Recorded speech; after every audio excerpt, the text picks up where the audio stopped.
Bueno, antes, a pesar que son dos personas relativamente conocidas, pero no necesariamente todo el mundo los tiene que conocer, entonces Jenny preparó una especie de biografía de Carla y de JJ Ríos. A ver, veamos la de Carla primero. Carla Bacigalupo Planas, la futura ministra de Trabajo, realizó la primaria y secundaria en el Colegio Las Teresas. Es abogada, notaria y escribana pública por la Universidad Nacional de Asunción, donde se graduó con honores. Posee una maestría en Ciencias Penales, además de una especialización en Derecho Tributario, diplomado en Acceso a la Justicia y Didáctica Universitaria. Actualmente está cursando un doctorado en Derecho Penal. Es docente de Educación Superior. Fue miembro de la comisión que estudió la reforma del Código Penal. En el ámbito laboral, trabajó en el Poder Judicial, donde se desempeñó como secretaria y actuaria judicial. Luego pasó a la Fiscalía General del Estado, donde fue relatora fiscal del Gabinete Civil y agente fiscal penal. En 2010 ingresó a la Corte Suprema de Justicia, primero como relatora de Gabinete Civil y después la nombran Jueza Penal de Garantías número 2, Capital. En el Ministerio de Justicia, entre 2013 y 2015, ocupó los cargos de Directora General de Asesoría Jurídica y el de Viceministra de Política Criminal. En el año 2016, la designan Ministra de Justicia de la República en reemplazo de Sheila Abed. Es impulsora de varios proyectos de impacto social, como el de la marca MOA, primera marca de reinserción social del Paraguay, que involucra a personas privadas de libertad en las cárceles. En octubre va a cumplir 45 años. Lleva 25 años casada con Federico Ribeiro, con quien tiene 3 hijos, Andrea de 24, María Laura de 21 y Federico de 15. Sus padres son Delia Planas y Arnaldo Luis Bacigalupo. Tiene 2 hermanas, María Eugenia y Marcela, quien es la actual ministra de la Secretaría de Turismo. Ah, cierto que eran 2 hermanas, ahora me acuerdo. Y hasta ahora sigue siendo tu hermana ministra. Sí, hasta ahora es ministra de Turismo. A ver, ¿por qué? ¿Cuál fue el motivo? Ya enseguida vamos con JJ Ríos. ¿Cuál fue el motivo del alejamiento tuyo del ministerio en la época Cartes, obviamente, ¿verdad? Que fuiste ministra de... Recordanos un poco, a ver, ¿por qué finalmente saliste? Increíblemente, Nina, todo esto hace como que volver al pasado. Yo no entiendo, bueno, pero creo que ya fue sumamente aclarado. Y solamente para recordar, fue una decisión unilateral del presidente. Sí, pero ¿y por qué? Bueno, en realidad las razones solamente él las sabe. Y con el tiempo, digamos, nunca se aclararon, pero es algo que realmente ni siquiera vale la pena recordar. Yo finalmente agradezco mucho la oportunidad que me dio, porque finalmente él me dio la oportunidad de ser ministra. También, por supuesto, le agradezco muchísimo a Sheila Abed, porque desde un principio trabajé muy bien con ella. Y bueno, son cuestiones ya atinentes a la potestad del presidente de la República, y menos aún ahora, con este desafío tan importante y todo el compromiso que asumimos con todo el equipo. Vale la pena ver el pasado. Lo decía, eso es la primera pregunta periodística que me hicieron hace unos días. Hoy tenemos que proyectarnos hacia el futuro, tenemos una magnífica oportunidad de hacer un cambio real en Paraguay. Ahora, ¿y por qué Ministerio del Trabajo y no de Justicia? Y a lo mejor hasta al revés, digo, porque como ya estuviste ahí y tuviste una buena experiencia, ¿por qué fue de Justicia, de Trabajo, perdón, y no de Justicia? Bueno, Mina, en realidad es una cuestión de decisión del presidente Marito. Pero sí, me tocó trabajar en ambos ministerios. Fui yo directora general jurídica primero de ambos ministerios. A mí me tocó trabajar mucho y fuertemente en lo que hace a la separación de los 2 ministerios que la realizamos en el año 2013. Sí, sí. Hay que destacar que el Ministerio del Trabajo es un ministerio nuevo. Y bueno, ya en el equipo técnico veníamos trabajando en diferentes áreas. Me tocó trabajar, por supuesto, en el área de justicia con el ahora designado ministro, y también en el área de trabajo. Y bueno, ya por una cuestión de división del trabajo y totalmente atinente a la decisión del presidente electo, bueno, nos eligió a cada uno para estas áreas, pero también con el compromiso, Mina, tengo que decirlo, de trabajar en conjunto. Ahora, tenemos ese compromiso asumido de ayudar a todo lo que hace el Ministerio de Justicia, y así lo estamos haciendo, lo venimos haciendo ya desde la conformación del equipo técnico, y lo vamos a seguir haciendo así. Bueno, vamos ahora con la biografía de JJ Ríos. Julio Javier Ríos Bogado. El futuro ministro de Justicia de la Nación realizó la primaria y la secundaria en su natal Coronel Oviedo. Se graduó de abogado en la Universidad Nacional de Asunción. Además, es técnico superior en fútbol por la Escuela Nacional de Educación Física. Ejerce la docencia en universidades públicas y privadas. Realizó varios cursos de especialización en el área de Derecho Penal y Gobernanza. En el ámbito laboral, trabajó en el Poder Judicial como dactilógrafo, oficial de secretaría, notificador y secretario de juzgado. Entre el 2001 y 2006 fue síndico de quiebras del sexto turno.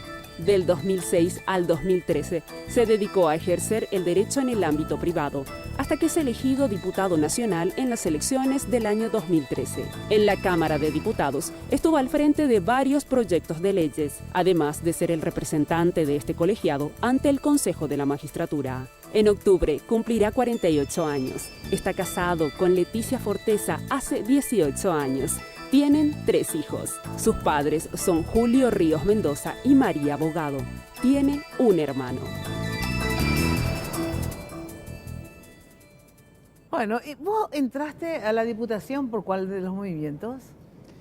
Yo fui presidente de seccional por el movimiento Honor Colorado y por el equipo del movimiento Honor Colorado. Ah, por Honor Colorado Sí, estuviste en... del 2013. Bueno, a ver, ¿cuál es la vinculación con Marito? En el sentido, ¿cómo empieza la vinculación? Porque obviamente cuando te eligen ministro, porque hay algún vínculo. ¿Cuál es tu vinculación? A ver, ¿cómo fue que empezaste a vincularte con Marito? En realidad con Marito nos conocemos desde la época en que era presidente de seccional. Ajá. Yo fui presidente de la seccional 44 y ya en aquella época trabajábamos, hablábamos con el hoy presidente de la República. En ese entonces él estaba trabajando para ser senador de la Nación. Él es mi vecino. Ah, ¿por qué es tu vecino? Y yo estoy viviendo a unas cuantas cuadras de la casa actual. De Marito-Roga, como se lo conoce actualmente. Ajá. Y bueno, él es de la zona de la seccional 44. Sí. Nos conocemos hace años, no tuvimos la oportunidad. En ese momento trabajamos en equipo, ¿verdad? Porque también él, si bien tenía un movimiento independiente, también apoyaba la candidatura de nuestro candidato en aquel entonces, el actual presidente Horacio Cartes. Y bueno, después con el tema de la enmienda, nosotros nos abrimos con el equipo de Hugo Velázquez, ajá, del Movimiento Honor Colorado, y nos sumamos a la bancada del Movimiento Colorado Añetete, y desde entonces trabajamos en ese equipo político. O sea, vos saliste entonces con el grupo de Hugo Velázquez, ¿verdad? Porque salieron otros más. ¿Sabes? Fue en el momento de la enmienda en que, bueno, decidimos apartarnos del movimiento y sumarnos al equipo de Marito.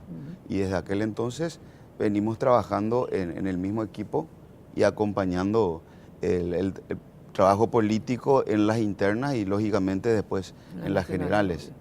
Ahora, ¿qué les dijo Marito cuando, o sea, ustedes ya estuvieron trabajando en el equipo de técnico, digamos, que se conformó, vos directamente no estabas más bien en la Diputación, en el Consejo de la Magistratura, etcétera, o formaban ambos ya, como te digo, parte del equipo técnico del futuro candidato, digamos, allá en la interna, luego cuando fue electo en la interna? ¿En qué momento te incorporás, Bueno, Carla? mira, yo me incorporé al movimiento Añetete también a raíz de la enmienda. Me identifiqué plenamente con el rechazo a la enmienda para la reelección y bueno, empezamos ya a trabajar con el movimiento.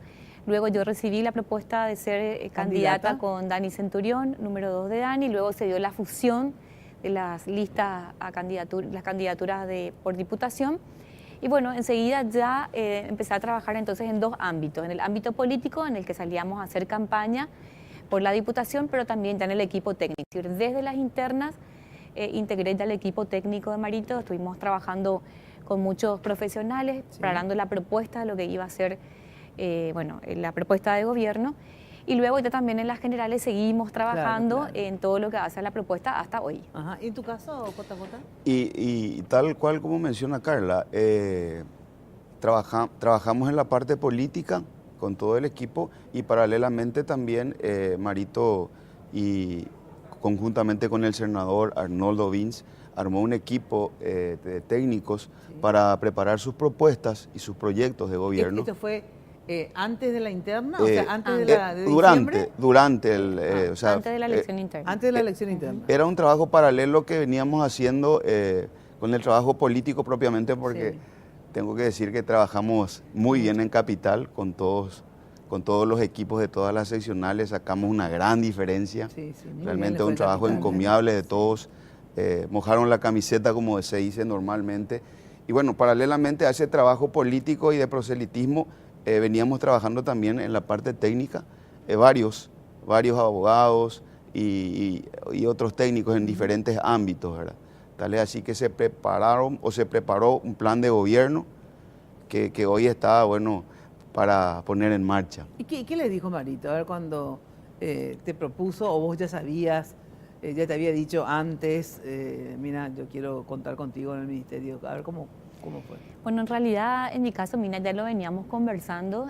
Y él, por supuesto, se tomó el tiempo para decidirlo finalmente, hasta que, bueno, hace unos días recibí la llamada y lo conversamos y, bueno, ya concretamos eso. Pero ya venía hablando contigo sobre eso. Ya veníamos hablando de esta opción en particular. Y bueno, también ya veníamos trabajando, ¿verdad? Eso tengo que decir, veníamos trabajando en el área de justicia, en el área de trabajo, mantuvimos muchas reuniones técnicas también con el Banco Mundial, el BID, en fin, otras instituciones, y bueno, se fue dando, y por supuesto en la gama o en el abanico del ministerio lo veníamos hablando en caso particular. ¿Y contigo? ¿En qué momento te dice vas a ser ministro, digamos? ¿O también ya venían hablando antes? Porque se hablaba con tu nombre de otros ministerios también. Sí. La verdad que una noche, recuerdo, Marito me dijo que iba a formar parte de su gabinete y quedó así, ¿verdad? Después, ¿Eso fue antes de la interna o después? Fue una noche muy cerca de las elecciones internas. De las internas. Sí. Y bueno, desde aquel momento, reitero... ¿No sabías en cuál área o sí? Y realmente surgieron varias opciones, se hablaba de otros ministerios también. ¿Qué ministerios hablaban? ¿Ministerio del salía por lo que salía en las publicaciones. Para que la gente por ahí, la gente no necesariamente. En las publicaciones, pero en realidad yo no podía salirme de lo que es mi área, ¿verdad? Yo soy abogado, entonces creo que me voy a desenvolver como corresponde en el Ministerio de Justicia, y es lo que decidió el presidente, ¿verdad? Y bueno, estamos acá. Ahora, agradecido por la confianza. Tengo que ir a una breve pausa y lo que quiero saber es ¿cuál es la orientación, digamos, que el equipo tiene, el equipo de gobierno? A ver, en líneas generales, ¿hay una orientación o cada uno van a hacer, digamos, en su área lo que corresponde, o hay una orientación general? Mira, el eje de este gobierno va a ser 3 ejes, pim, pum, pam, ¿verdad? Y ahí cada uno desde sus ministerios, obviamente, apuntalarán esos ejes, o no hay eje y cada uno, digamos, en su feudo. Me dicen luego de la pausa. Bueno, a ver, ¿cuál es la orientación? Digamos, ¿hay una orientación de este gobierno o no hay una orientación específica? Nosotros, sobre todo, Mina, recibimos la orientación de trabajar en equipo. El presidente es un gran creyente en que el trabajo en equipo es un trabajo eficiente y sobre todo también por áreas, ¿verdad? Se establecieron áreas de trabajo en las que los diferentes ministerios y secretarías van a trabajar en forma conjunta para una mayor eficiencia. Entonces, esa es, creo que, la gran indicación, y nosotros nos llena de satisfacción y de tranquilidad, porque justamente eso es lo que nos va a permitir, en mi caso particular, a través del Ministerio de Trabajo, por ejemplo, trabajar de la mano con el Ministerio de Industria y Comercio para el emprendedurismo, trabajar con el Ministerio de la Mujer, porque las mujeres hoy son las que más están afectadas por el desempleo. Entonces, eso nos va a permitir finalmente llegar a mayores objetivos.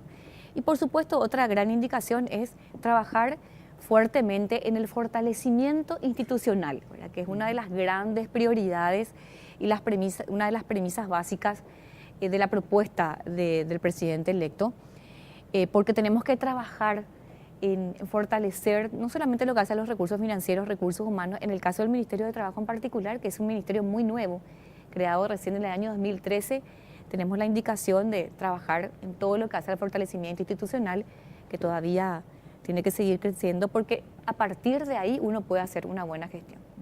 Entonces, fortalecimiento y trabajar en equipo. ¿Algo más que quieras agregar sobre en realidad, la línea de...? Hay un plan de gobierno Sí. Que se ha preparado con el equipo técnico y hay que destacar un poquito lo que Marito quiere. Marito es de la gente, el bienestar de la sociedad, y en ese sentido, por lo menos en mi cartera, vamos a buscar como objetivo principal humanizar los sistemas penitenciarios, adecuar al sistema penitenciario a los estándares exigidos por los derechos humanos y por sobre todas las cosas buscar la rehabilitación, la readaptación de las personas hoy privadas de su libertad para que el día de mañana puedan ser reinsertados dentro de la sociedad. Vamos a apuntar a eso.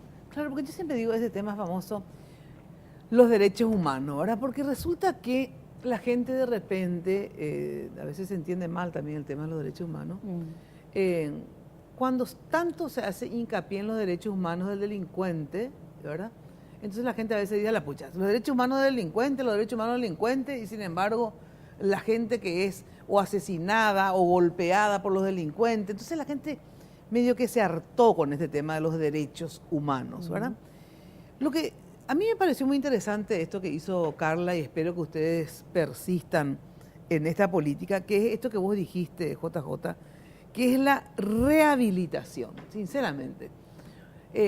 Para mí esa es la parte de los derechos humanos que hay que hacer hincapié, porque no es el derecho humano a ser vago, el derecho humano a drogarse, el derecho humano a hacer lo que se quiere. O sea, se entiende mal acá el tema de los derechos humanos, ¿verdad? Así mismo.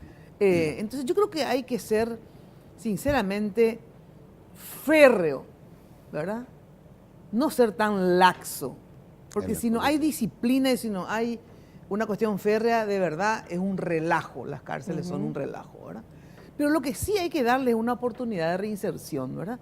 Porque de lo contrario no tiene ningún sentido que la gente esté simplemente presa, Así ¿verdad? Así Se supone que la gente se va presa, primero para aislarlo de la sociedad, alguien que es peligroso, pero en segundo lugar es un castigo para aquella persona que cometió un error y un daño a la sociedad, pero que como hay un plazo determinado para cumplir según el delito que haya cometido, luego esa persona va a salir en libertad.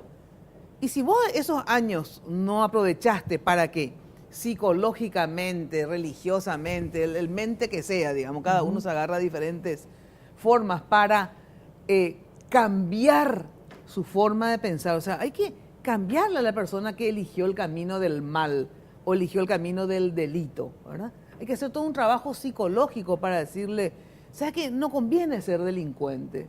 Porque la mayoría de los delincuentes, si uno ve así, son todos pobres. O sea, no es que, yo soy delincuente y me voy a hacer rica, entonces vale la pena ser delincuente, ¿verdad? Porque voy a mejorar mi nivel de vida. Pero no, encima que arriesgan su vida, porque obviamente también los delincuentes arriesgan su vida, aparte de arriesgar la vida de los demás. Entonces hay que hacerle entender que por la vía del delito no van a ser más ricos, van a terminar presos, van a destruir su familia. O sea, yo creo que esa tarea lo que hay que hacer y sinceramente es lo que va a traer beneficio para la persona que delinquió y también para la sociedad.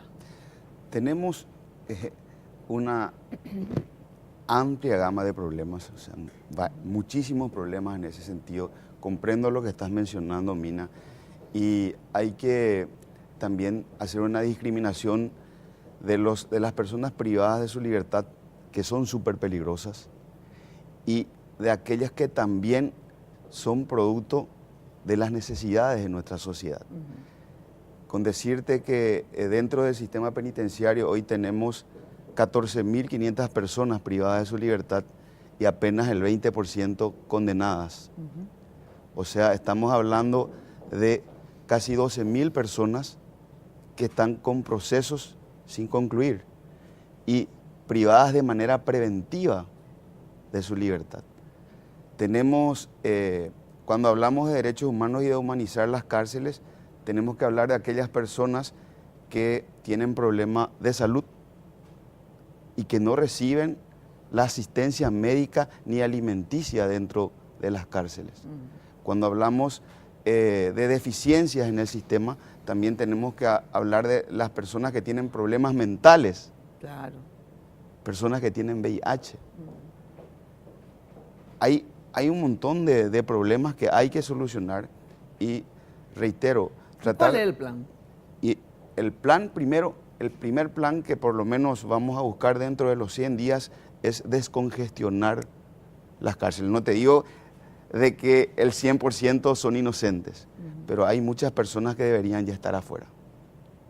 Descongestionar las cárceles del país. O sea que sin embargo nosotros todos los días decimos que no podemos creer hay una que cosa, la gente hay que una cometió, cosa, Mina, que tuvo 4 entradas, 15 entradas y está en libertad. Porque si vos le vas a poner en libertad a la gente sin previa rehabilitación, sinceramente vas a poner en la calle, va a ser un peligro. Entonces. Te menciono un punto, Mina.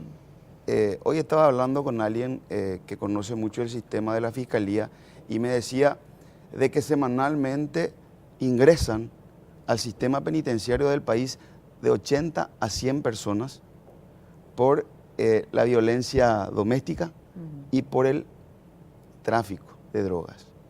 Y me decía él, imagínate, que hay muchísimos jóvenes que ingresan al sistema penitenciario porque se les encontró un toquito de marihuana. El consumo lo más probable, ¿verdad? Y probablemente es un adicto que tenía su toquito y que consumía, pero como de entrada no se pudo definirle como un consumidor, entonces hoy está Claro que en el también sistema. hay que decir, hay que ver bien si realmente era un toquito o cuántos toquitos. Claro, porque pero resulta ser que hay que combatir el microtráfico. Pero hoy tenemos ¿verdad? un no gran solamente problema. el narcotráfico, porque el microtráfico es lo que está destruyendo a toda nuestra juventud. Tenemos el problema de que la ley 1340 no hace un distingo de los grandes traficantes de los pequeños. No, pero los pequeños también deben ser castigados. El Estado tiene que trabajar con estos que consumen y tratar de, en el sistema penitenciario, de buscar una solución para ellos, para volver a reinsertarlos. Es un tema muy profundo, no es un problema propio del Paraguay, se da en todo el mundo, pero para poder buscar una solución y humanizar tenemos que descongestionar. ¿Y cómo descongestionamos? Por decirte, aplicando el brazalete electrónico, que hoy ya es una ley en vigencia.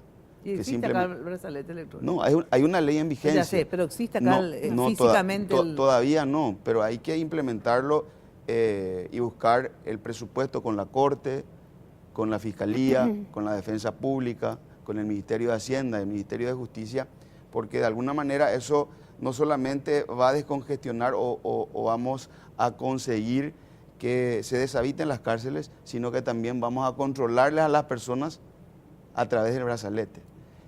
O sea que no sé si estoy de acuerdo con la política de ustedes, te digo sinceramente. ¿En qué sentido, amigo? Y de descongestionar las cárceles sin una política clara antes de qué es lo que va a hacer ese tipo, que le vas a descongestionar la cárcel y vas a congestionar la sociedad. Pero ¿qué conseguís, Mina, con esa persona? ¿Qué conseguís? Que entre un delincuente y que salga un delincuente 10 veces peor. Y bueno, pero entonces, ¿qué vamos a dejar a los delincuentes todos sueltos? Bueno, pero tenemos que trabajar en eso. ¿Y cómo trabajamos en eso? Haciendo proyectos con el sector privado. Con el sector privado. Con empresas, como el proyecto que llevó adelante Carla y un montón de cosas. Pero si no tenés dónde reinsertarle, yo no estoy de acuerdo que se descongestione en abstracto, sinceramente. Ahí, Mina, tenemos que tratar, y ya lo hablamos también con el diputado, tenemos que entablar la política por fuera de las cárceles. Ahí entra también un poco el Ministerio del Trabajo, porque pretendemos hacer una acción conjunta.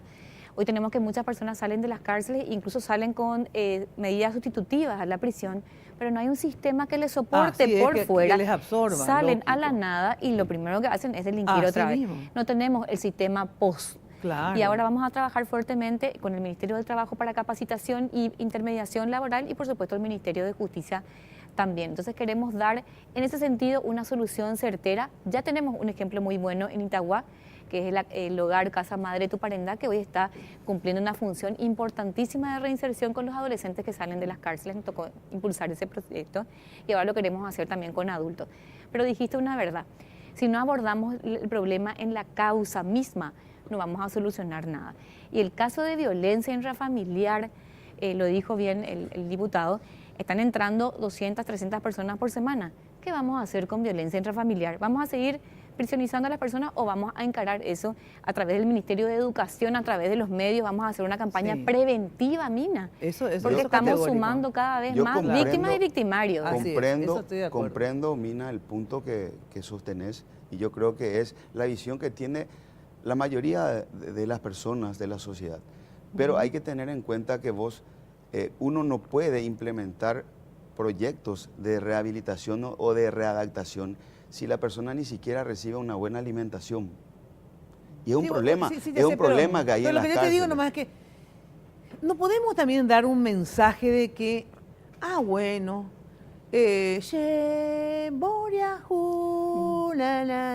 no, o sea, el hecho de ser pobre no te da derecho a matarle a otro para robarle un celular.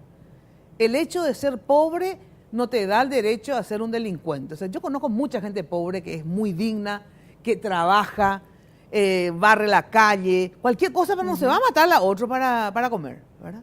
Ahora, lo que sí estoy de acuerdo es que ahí sí entra tu ministerio, el Ministerio del Trabajo, ¿verdad? En crear oportunidades. Que no se puede, exactamente, que hay que crear oportunidades. O sea, por eso le pregunté cuál es la orientación de este gobierno, ¿verdad? Porque de verdad, la esencia de todo son los casi 2 millones de pobres que hay en este país, ¿verdad? Claro. No hay cárceles efectivamente que van a dar abasto, ¿verdad? Nunca, si no damos una política clara. Yo si fuera Marito, te iba a decir, mi orientación es conseguirle trabajo a todo el mundo, ¿verdad? El que no trabaja, no come también. O sea, no es que así que le voy a dar la cosa, que le voy a decir que robe, que no hay problema. No. Trabajo.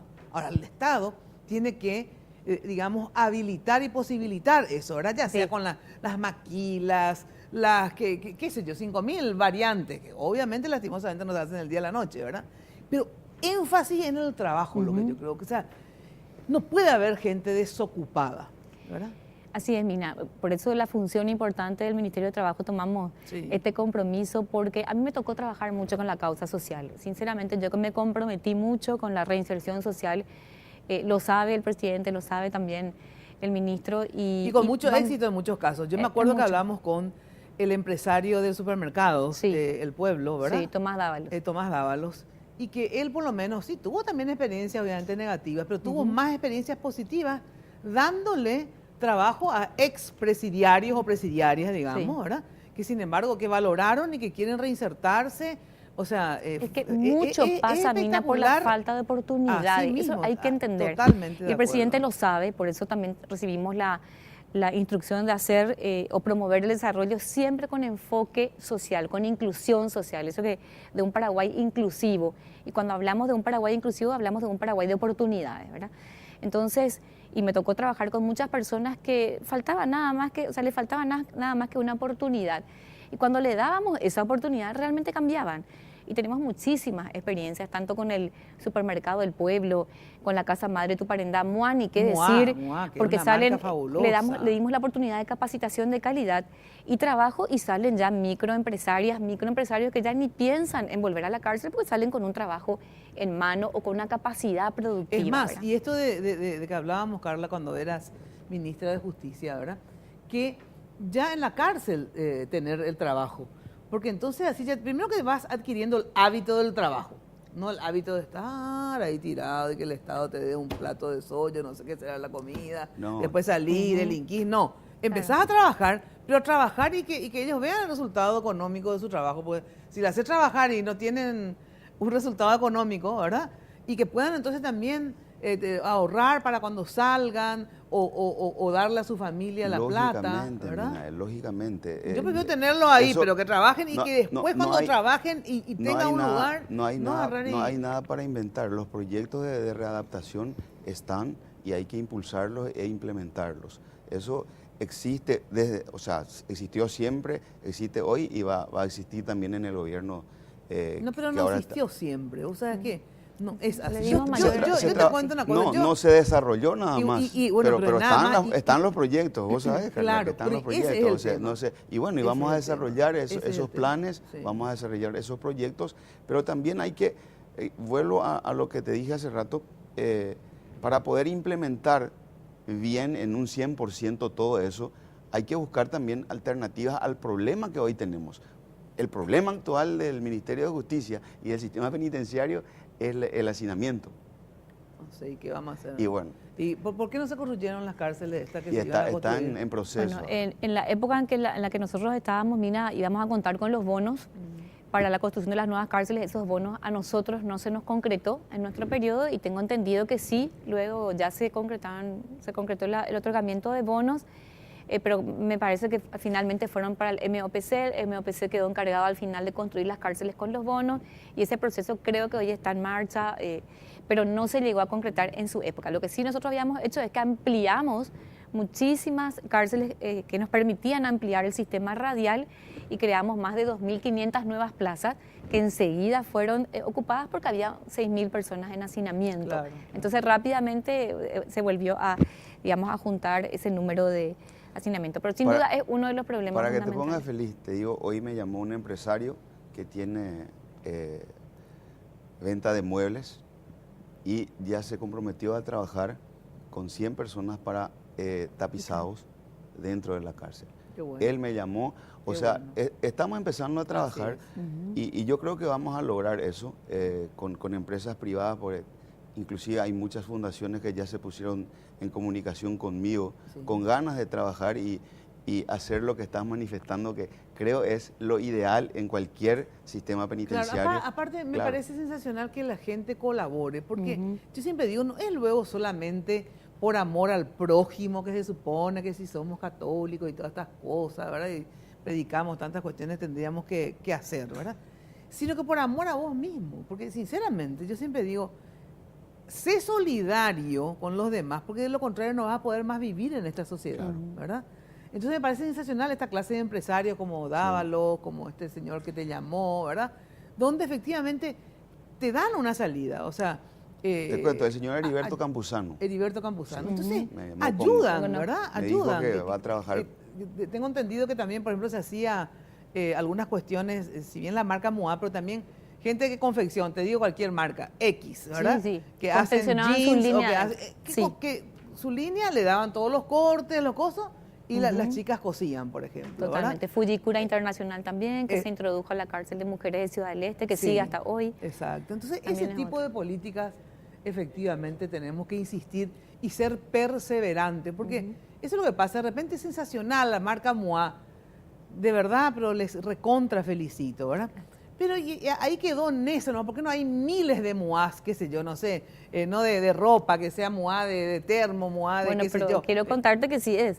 En realidad, MOA, lo que pasa es que lo que Sí, más no, quiero que trasciende haya es más emprendimiento, Ah, ¿verdad? claro, por supuesto. En la cárcel de hombre, que se llame como Sí. sea, ¿verdad? No, pero MOA hoy está en 4 cárceles y estoy segura que con el ministro ahora se va a extender más también, porque la idea era esa, ¿eh? Nosotros empezamos en 4 cárceles y quedó nomás estancado en 4 cárceles, pero la idea era que se vaya a Coronel Oviedo, donde ya teníamos toda una línea de zapatos, y eso empezaba a ser una cosa imparable, solamente que después, bueno, que como que bajó un poquito y ahora se va a retomar Qué para que MOA vaya a todas las cárceles y se aproveche la mano de obra. Y de el acá. tema del trabajo, Carla, ¿verdad? Que es lo fundamental, no solamente en el campo de los que ya están privados de su libertad, ¿verdad? Y que para la reinserción, sino para aquellos que están en Afuera. libertad, ¿verdad? El tema del trabajo, ¿cuál va a ser la política para generación de empleos, Carla? Bueno, el Ministerio de Trabajo tiene a su cargo la promoción de políticas de empleo, ¿verdad? El Ministerio de Trabajo no puede generar empleo en sí, pero sí promueve políticas de Sí, empleo. sí, sí. Y una de las prioridades, Mina, va a ser trabajar de la mano con el sector privado y dirigir la capacitación, que hoy es muy importante, la capacitación que hace el Ministerio de Trabajo a través del SNPP Sí, excelente. y el SINAFOCAL, de acuerdo a la demanda laboral. Y te cuento que ya Perfecto. se están conectando con nosotros sectores que hoy nos dicen nosotros necesitamos mano de obra, pero necesitamos que ustedes capaciten con nuestros profesores. Entonces, capacitemos en forma conjunta y nosotros tomamos ya esa mano de obra calificada.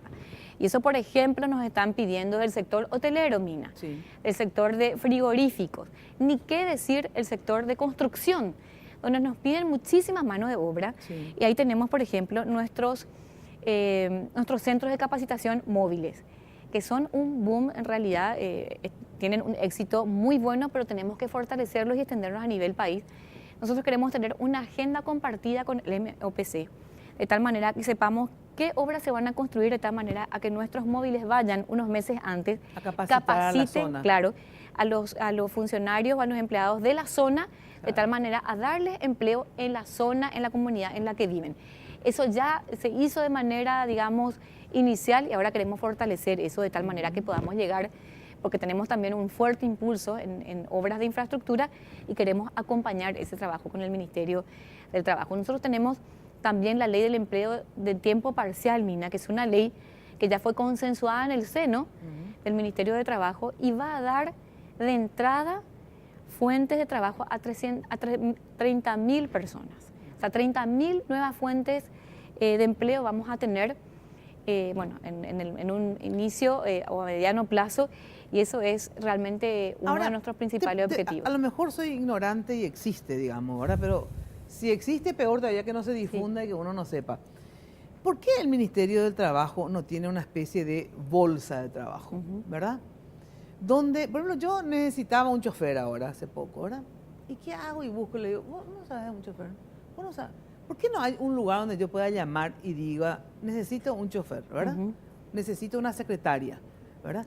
Sí. Y que ustedes me den a alguien ya con todo, como una, digamos, empresa de servicio de intermediación. De intermediación, claro. Que tenga ya, vos hayas chequeado de que no tiene antecedentes policiales y si tiene, que me digas. Y que entonces porque yo a lo mejor le querés dar una oportunidad. Claro, pero quiero saber qué es lo que hice. Si le violó a 100, no le voy a poner el chofer de mi nieta, ¿verdad?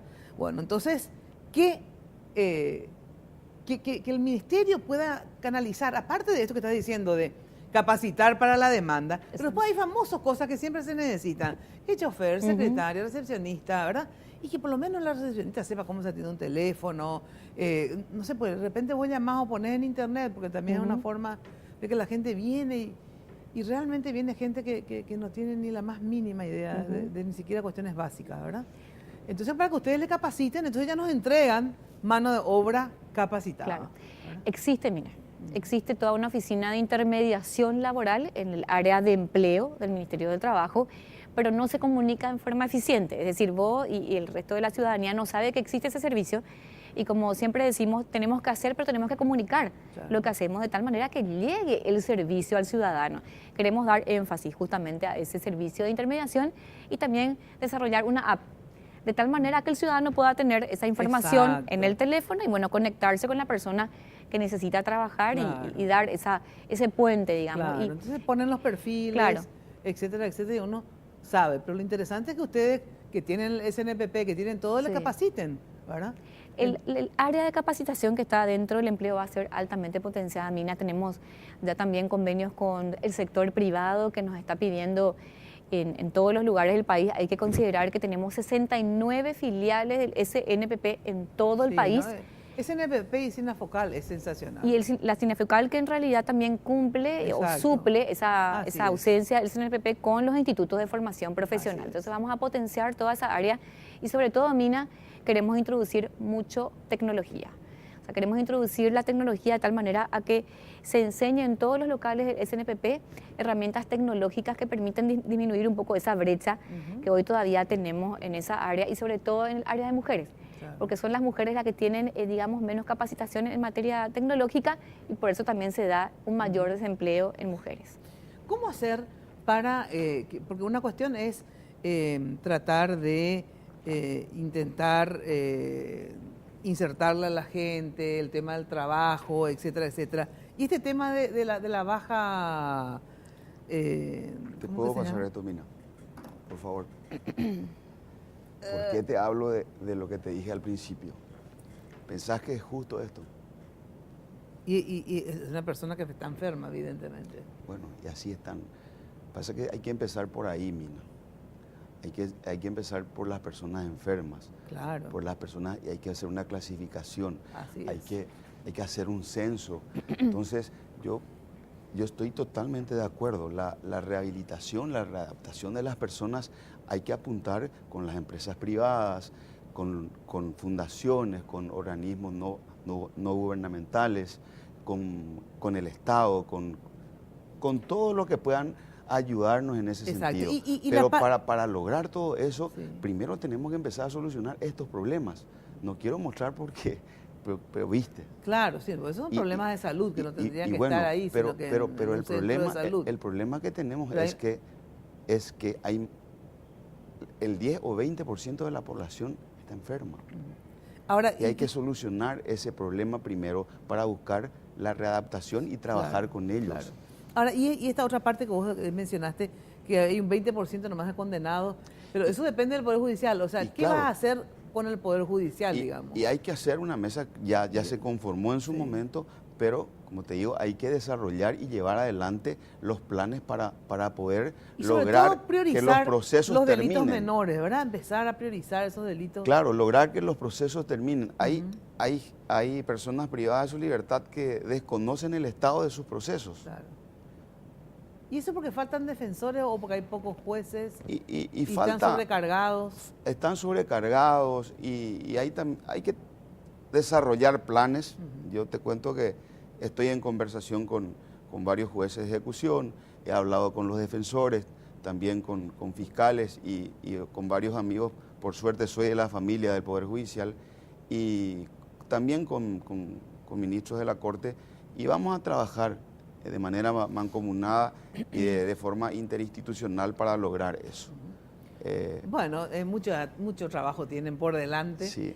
Espero, yo siempre les deseo a todos los ministros y funcionarios que les vaya re bien, independientemente a mi simpatía o antipatía con el color, del signo político, ¿verdad?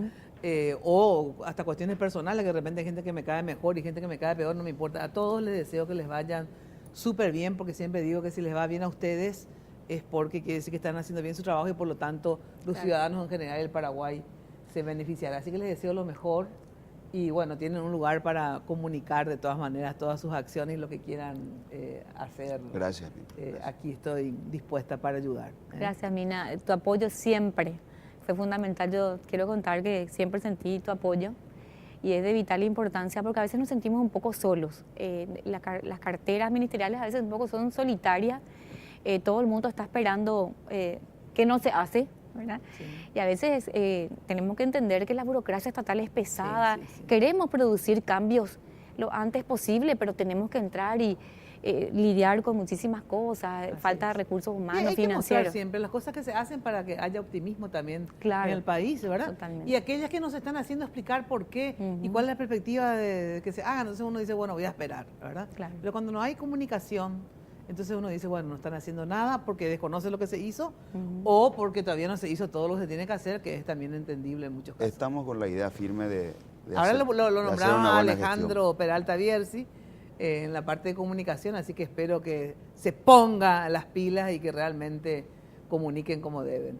Muchas gracias por estar aquí, ¿sí? Gracias a vos, Mina. Gracias, Carla. Mina. Suerte. Muchísimas gracias. Bueno, ahora sí, vamos a una breve pausa. Luego de la pausa, estamos con algo sensacional, ¿eh? Hoy se aprobó la ley de fomento de audiovisual y también hay una exposición interesantísima que les cuento luego de la pausa. Carnos al tema político, las peleas y todo. Vamos a tener un bálsamo en esta parte del programa, vamos a hablar de cosas lindas. Primero que tuvieron una muy buena noticia hoy, pero aparte hay una exposición fabulosa. Con nosotros Alejandra Peña, museóloga me pusieron acá, ¿está bien? Es. Claro que sí. ¿Qué tal, Alejandra? ¿Cómo estás? Pero muy bien, muy Pero en realidad es contenta. mucho más que eso, Alejandra. ¿eh? Muy contenta de estar y de visitarte y de verte. Hace tanto tiempo, ¿verdad? ¿Verdad que sí?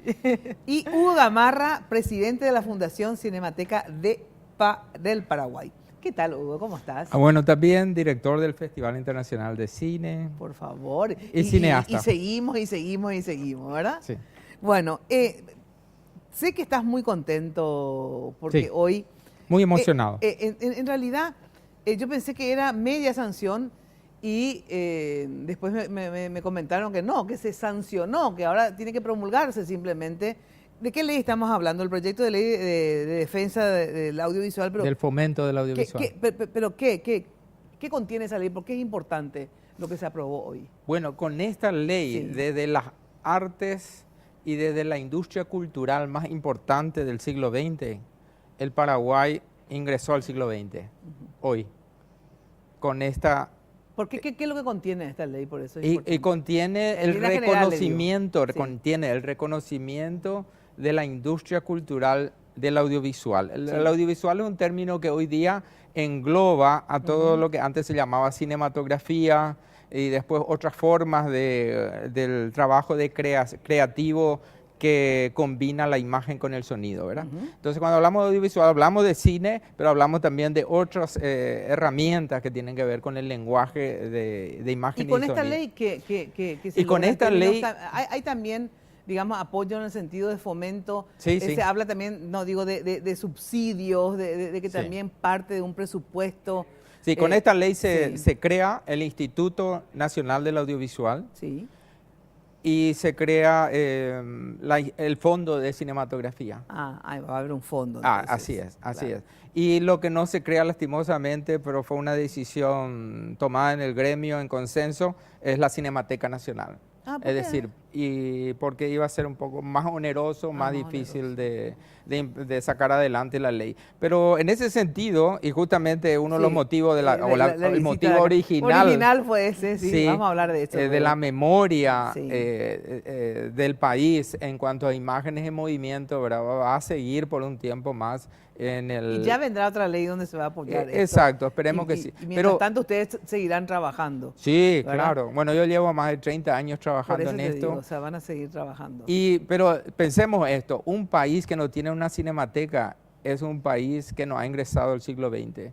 Porque una cinemateca, para aquellos que muchas veces dudan que es una cinemateca, la cinemateca hace lo mismo que hace una biblioteca en relación a la cultura literaria. Claro. Una cinemateca protege, defiende, preserva y difunde las herramientas, los productos de esa cultura, en este caso la cultura cinematográfica y audiovisual. Bueno, y este tema, Alejandra, de la ley, porque obviamente si bien es otro motivo por el cual ustedes fueron invitados, pero como dice Hugo, es tan importante, él está muy emocionado y con justa razón, porque esta cuestión de fomento del audiovisual, cuando se habla de fomento, también obviamente tenemos que hablar de subsidio, porque yo siempre digo, en un mercado tan pequeño como el nuestro, porque el nuestro es un mercado pequeño, sí o sí se debe subsidiar el arte, ¿verdad? Porque en otros mercados más grandes vos podés decir, bueno, que sea la competencia, el talento y punto, ¿verdad? Pero acá, si vos no subsidiás parte, es muy difícil que se hagan las cosas, porque, no sé, como decía Ricardo Flecha, sí, este disco es autofinanciado, tuvo que vender el auto para financiar el disco, ¿verdad?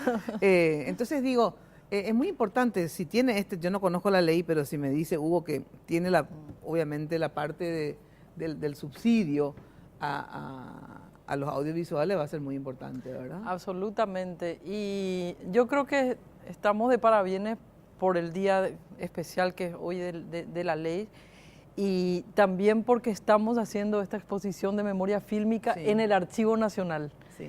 Es decir, no es casual, no es una sala más. Claro, es claro. nada menos que el lugar que Donde le corresponde. tendría que Exactamente. estar, una cinemateca. Es el lugar que le corresponde a donde hay que resguardar y Sí. difundir la memoria. Entonces, el hecho de que ahora pongamos un piecito, no importa, en una Claro. sala temporaria, que creo que además es muy importante que la gente aproveche hasta el 15 de junio. A ver, esto se ¿Está abrió, abierto? recuerden ustedes. Es del 4 al desde 15 de junio. al 15 de junio, esto es en el Archivo En Nacional. el Archivo Nacional, Mariscal Estigarribia, esquina Iturbe, Sí. Centro Histórico. Y creo que es muy importante, como te decía, que sea en el Archivo Nacional, porque simbólicamente era como muy importante ocupar ese espacio. Sí, me encanta que De sea hecho, ahí. hoy estuvimos hablando largamente con el director, con Vicente Arrúa, y él también contentísimo porque es un hombre de archivo y conoce la importancia. Y justo recordábamos que hace algunos años, en un momento se hizo una ley, que era la ley 1212, no recuerdo el año, hace algunos años, Sí. y quedó encajonada porque en realidad era el Archivo General de la Nación, que es lo que necesitamos, que el archivo no solo guarde papeles y manuscritos, sino entender que la memoria puede venir Claro. en varios formatos. Así, O sea, una lógico. fotografía es memoria, Así es. un audiovisual, Es memoria. un film, ¿verdad? Claro, claro. Todo tipo de formatos tienen que caber. Y entonces estamos pasito a paso llegando a eso, ¿verdad? Entonces para mí también es muy emocionante poder presentar esta muestra en el Archivo Nacional. Me encanta. Tenemos, hablando de una muestra, un material que ellos nos enviaron. Yo le pedí que ellos mismos nos hagan el material. A ver, veamos, por favor.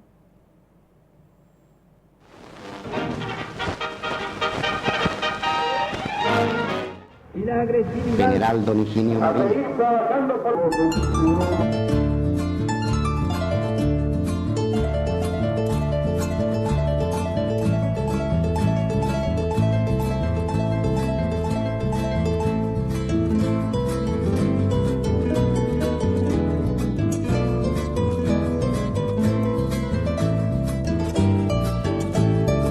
Esto ya es parte de la exposición. Ahora sí, Tenemos ahora porque objetos. estaba un poco alto. Esto ya es la exposición. En la Así es. exposición, ¿qué hay? A ver, o Ahí sea, están. Hay objetos, Sí. instrumentos, herramientas del audiovisual, hay rollos, hay fragmentos de película, hay pantallas donde se están proyectando. eso te iba a preguntar. Hay pantallas Sí. donde van proyectando, Sí, entonces. el material digitalizado en completo que suma más de casi 70 minutos Sí. de imágenes de los años 40, de un noticiero del cual ni siquiera sabíamos que existía hasta que fue inspeccionado a fines del año pasado, descubriendo que así era gracias a la cooperación de historiadores ¿Por qué? que Porque fueron a ver ¿de con qué época nosotros. me decís? En los años 40, la época de la presidencia de Morínigo. Ajá, y que era un noticiero que se Noticiero que se Nacional pasaba. se llamaba. Sí. Y no existían registros, Mira vos. ni los historiadores tenían registros de que existió este noticiero. Ajá. Y sabemos por lo menos de que existieron 16 episodios o números, ¿no? Sí, ajá. Porque es la cantidad que llegó hasta ¿Y nosotros. y cómo consiguieron esto? Y esto fue gracias a la acción de la descendiente de la arquitecta Gladys Mote, Ajá. quien, viéndolo a Ray Armele justamente en este programa, en televisión, dijo, le voy a llamar a este señor.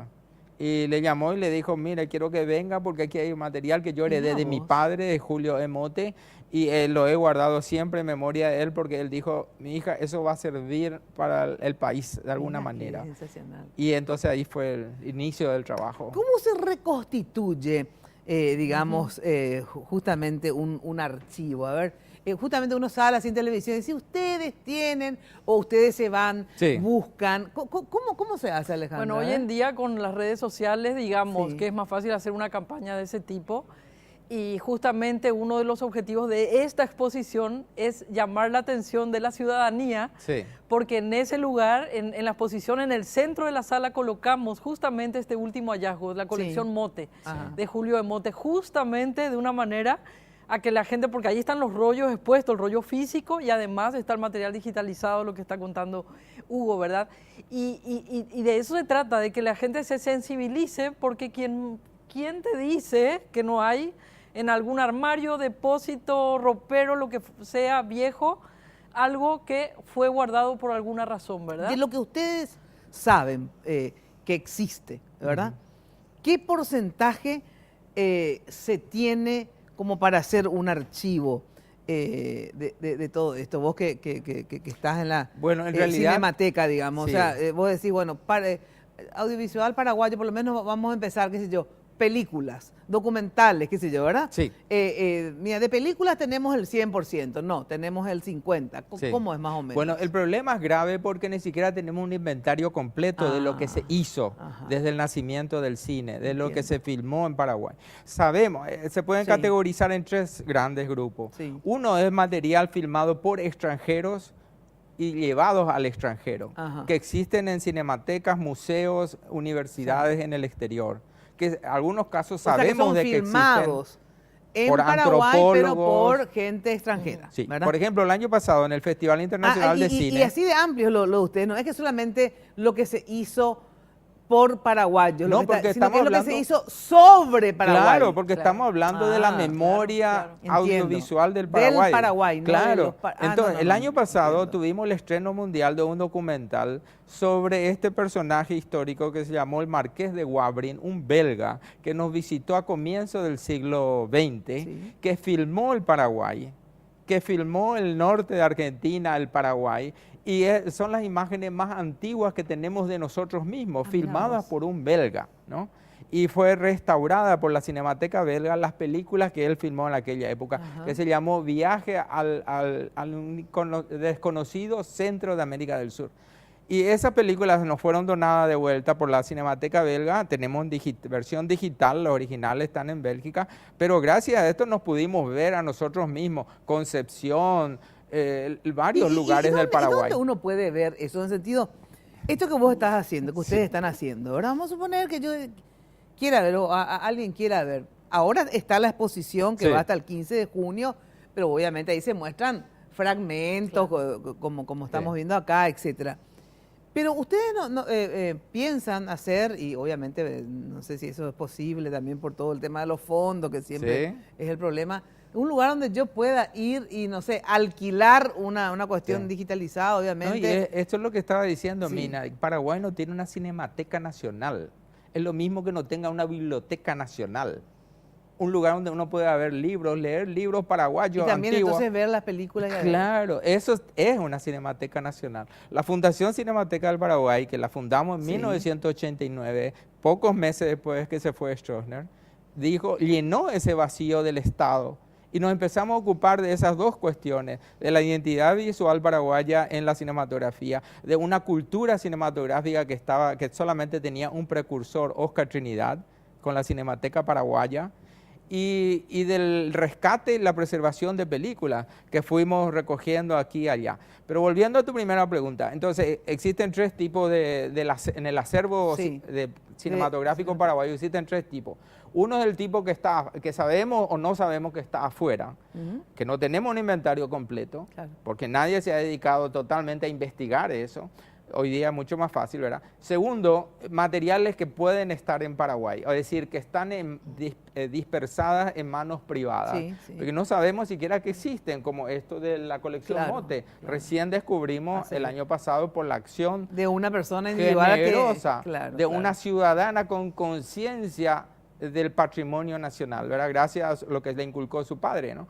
Y tenemos las otras que sí sabemos que tenemos porque ya hemos trabajado y también en forma independiente, desde el Centro Cultural del Cabildo, que ha rescatado algunas cosas, Manuel Cuenca, que ha hecho lo suyo, varios individuos, y la Fundación Cinemateca. Y digamos, si bien hay varios individuos, o de repente una individualidad como esta señora que tiene, ¿verdad? Como ahora hay tanta tecnología para digitalizar todas estas cosas, o sea, ni siquiera hace falta que usted se desprenda de eso, sino que simplemente prestar, se digitaliza, se le devuelve en buen estado, pero queda, digamos, un archivo, ¿verdad? Que donde se puede colectivamente compartir, poder compartir, ponerla en valor ciudadano, ¿verdad? Así es. Pero también llegamos a otro punto, de que el material fílmico es autodestructivo por cuestiones químicas. Es decir, si está mal guardado en un ambiente donde sufre calor, humedad, va a destruirse. Se destruye, Y aprovecho para decirle a la ciudadanía, si ustedes saben que tienen algunos rollos de película ahí y tienen un olor agrio como el de vinagre, eso se llama síndrome de vinagre, y es porque ha empezado un proceso de descomposición en la emulsión. Lo que tienen que hacer en ese caso no llamar a un bombero, sino llamarnos nosotros y trataremos de llegar hasta allí y poner eso a resguardo en bolsas, se ve la manera de proteger y conservar. Bueno, luego de la pausa quiero que me digan, a ver, justamente eso, ¿dónde contactar con ustedes? Bueno, ahora está esta muestra, ¿verdad? Exposición. Pero digo, después la gente que nos escucha dice, yo tengo material o yo sé quién tiene materiales, ¿qué hacen? Ustedes tienen una página, etcétera, etcétera, luego de la pausa.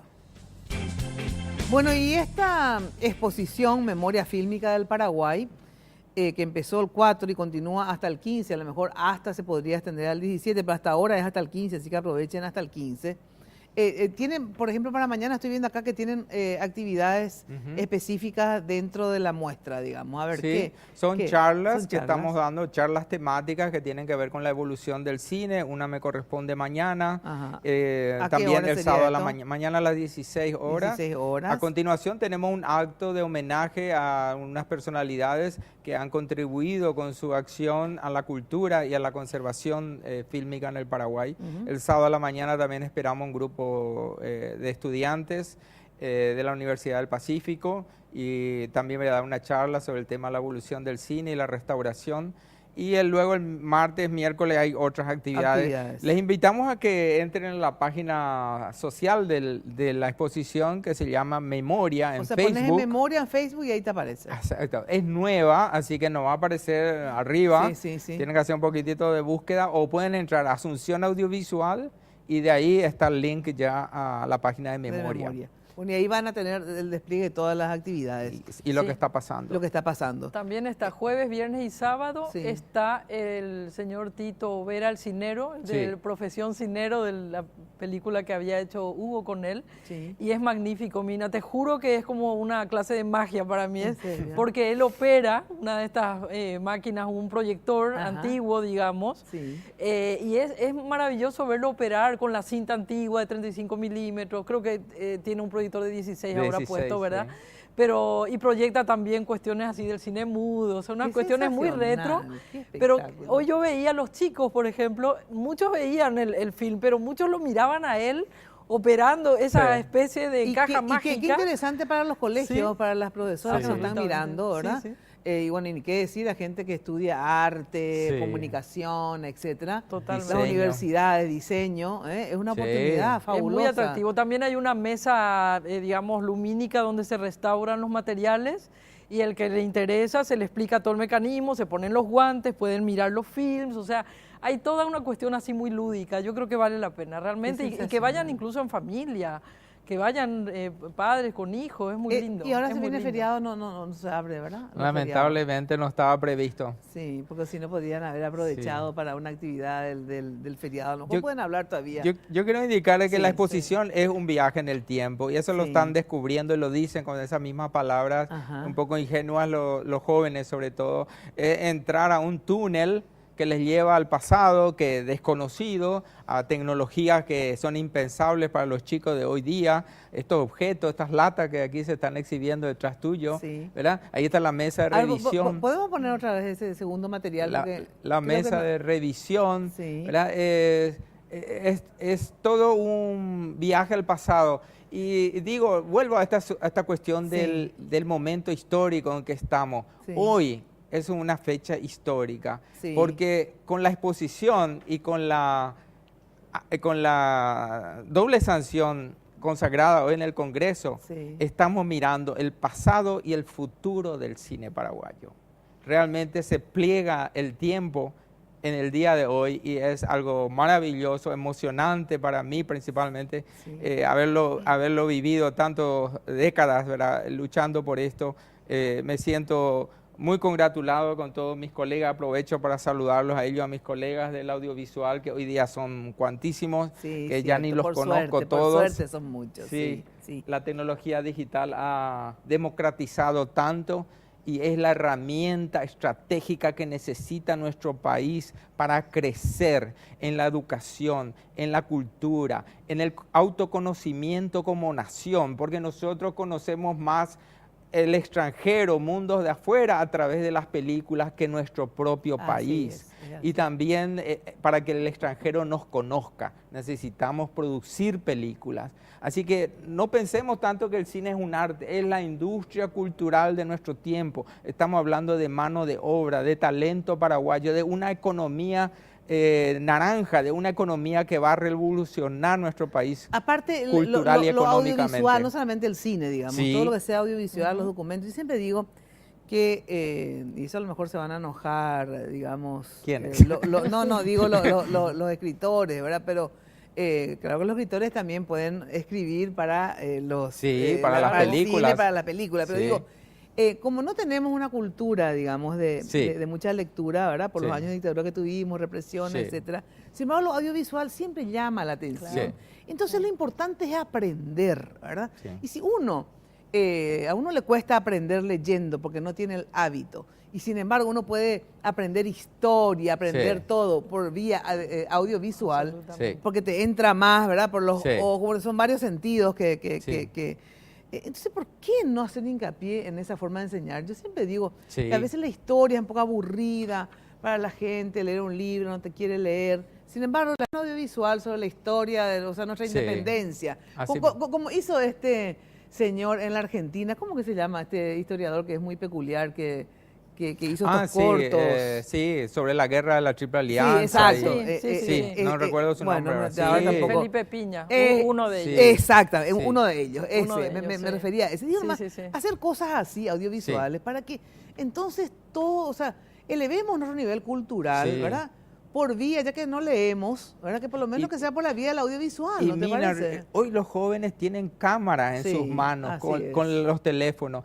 Y la educación paraguaya no ha ingresado al siglo XX porque no está usando el lenguaje audiovisual Así es. como una herramienta didáctica. Los Fundamental. chicos deberían estar haciendo videos sobre sí mismos, su familia, su barrio, su ciudad, su plaza. Entonces, construir ética y estéticamente nuestra pertenencia en este país. Pero yo creo que se hace bastante ahora eso, ¿no? O sea que Bueno, por lo menos yo creo que se está por empezando suerte a se entender está empezando a, sí, yo creo y que a valorizar, ¿verdad? Pero todo ese tema de tener los aparatitos al alcance de Facilita. todos, porque hoy todos tenemos una cámara para filmar, Sí, como vos decís, sí. ¿verdad? Pero hay que capacitar también. Por ejemplo, Sí. los docentes en escuela y colegio no están capacitados para hacer un cine debate o para usar películas o fragmentos de películas. Impensable que hoy día se den clases de historia, de educación cívica, de comunicaciones, de literatura inclusive sin Así películas. Es lo que digo siempre, que todavía es la mejor ocurre. forma, es la mejor forma. Bueno, Apoyo audiovisual. antes de irnos y volver a invitar a esta exposición fabulosa que se está dando, ¿qué es ser museóloga, Alejandra, en el Paraguay sobre todo? A ver. Bueno, en general ser museólogo o museóloga es comunicarte con los objetos. Ajá. O sea, así como hablábamos de la literatura, el cine y demás, nosotros trabajamos sobre la comunicación que te da el objeto, o sea, el Ajá. objeto como documento. Por eso hacía tanto hincapié de la importancia de que ahora esté todo este material fílmico Sí. en el Archivo Nacional. Eso es básicamente. ¿Y en el Paraguay qué significa ser? Como Digo, en el Paraguay sentido- es una larga historia, ¿verdad? Yo llegué en el año 87 del exterior y desde ahí, claro, no dejé de hacer museología. Yo hice, creo que hasta, la otra vez me puse así a contar porque estaba haciendo Sí. mi currículum, no sé para qué, y creo que hice 20 museos o un poquito más, ¿verdad? Pero claro, en el Paraguay es muy peculiar. Haces 20 museos y los 20 museos no están ahí, porque las administraciones cambian y la gente los retoca o los cambia es increíble, ¿verdad? En cualquier parte del mundo haces Los un museos, museo y se quedan 200 años, Exacto, ¿verdad? esa es la idea del museo, Claro, justamente claro. que vaya, ¿verdad? Ah. Creciendo, ¿no? Claro, Que- claro. Y aquí particularmente te volvés a tu museo, ¿verdad? Sí, y ya no el existe museo el ya no museo. existe, o lo cambiaron y demás, ¿verdad? Entonces, convivir con eso ha sido parte de mi realidad y bueno, no importa. Por lo eso tomo tan bien. importante para la memoria son los museos, los Sí. archivos, etcétera, Y etcétera. hay que cambiar esa idea que el museo es una cosa muerta. Muchos han tenido ese prejuicio, esa discriminación. El museo es una cosa viva, es un Claro. espacio vivo, abierto, inclusivo, dinámico. Y eso Alejandra lo transmite tan bien, una persona que admiro, es mi amiga, entonces tengo que hablar también muy bien con ella, por ella, porque Son es muchos años, admirable. ¿verdad? de- Y su de soñar contribución juntos, sí. a lo que hace la Fundación Cinemateca no es la primera. ¿Te acuerdas de aquella exposición gigantesca que hicimos, la Gigantesca. revisión del cine Con mexicano? México, sí. Que claro. recibimos de México. Una ¿Cuántas cosa toneladas fabulosa, eran de fabulosa materiales? era. Aparte con los fotogramas gigantes. De la enormes, época de oro del unos cine planos, mexicano. Una maravilla. Maravilla. Sí, Recibimos y fue en Senatur en donde Senatur, en hicimos. el edificio de Tú Senatur en planta montaste- baja. Con qué Toda la planta entusiasmo, baja. ¿verdad? Hablan, me Sí, encanta. sí, Bueno, sí, me sí. encanta y se me fue el tiempo, les agradezco mucho.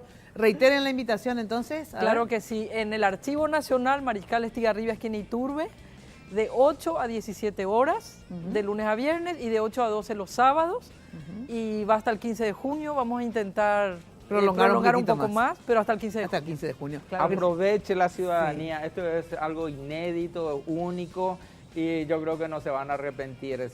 Vayan curiosos a hacer esto suyo también. Y muchísimas gracias por tu No, espacio, por Mina. favor. Tú también, por favor, tienes que estar a Sí, visitarnos. Mina, te va a Voy encantar. voy En estar, serio voy a que te estar, esperamos, voy a te va a ir, encantar. de verdad. Bueno, favor. gracias. Ahora sí, gracias también a ustedes por acompañarnos. Ya sabes, de lunes a viernes los espero de 8:30 a 12 por Radio 1000 todas las mañanas y el próximo lunes por Red Guaraní a las 22. Chau, chau, muy buena noche.